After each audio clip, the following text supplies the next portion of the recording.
Linggo ang kasalukuyang sumisiklab sa Aroma Compound sa kahabaan ng Road 10 sa Barangay 105 sa Tondo, Maynila. Makibalita tayo live mula kay Erlo Bringas. Erlo, itinaas sa basa mas mataas pang alarma ang sunog.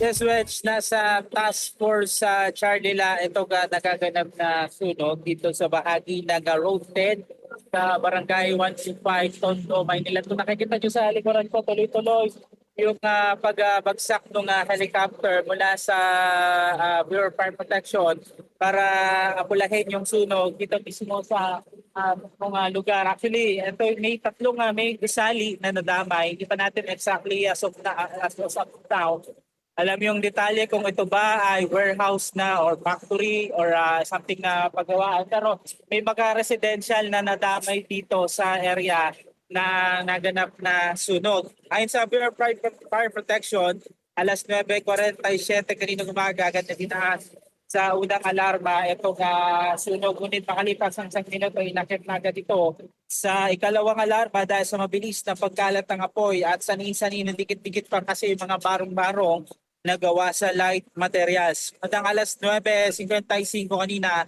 itinaas na kaagad sa mas mataas na alarma hanggang sa umabot na nga ito sa Alpha at nito kang bago magtanghali ay Task Force Charlie na.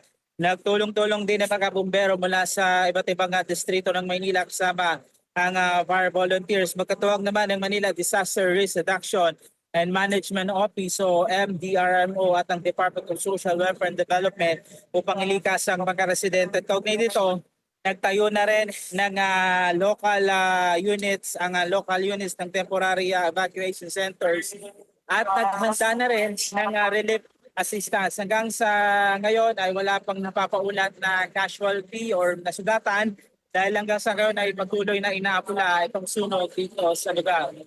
Samantala, Wedge, ay medyo napakabigat na nung daloy ng trapiko dito sa aking kanan. Ito, sa bibanta kong kanan. So, dito sa Mel Lopez Boulevard. Kaya doon sa mga motorista na magmumula sa NLEX Harbor Link at pababa sa C3 patungo dito sa R10. Saan nyo po medyo mabigat ang traffic. Wala pong halos paggalaw dito dahil sa dami ng mga sasakyan at may ilang kasada rin na sarado sa kayo dahil sa sunog. Yung muna update mula rito sa Tondo, Manila. Balik sa iyo, Well. Alright, maraming salamat. Mag-ingat.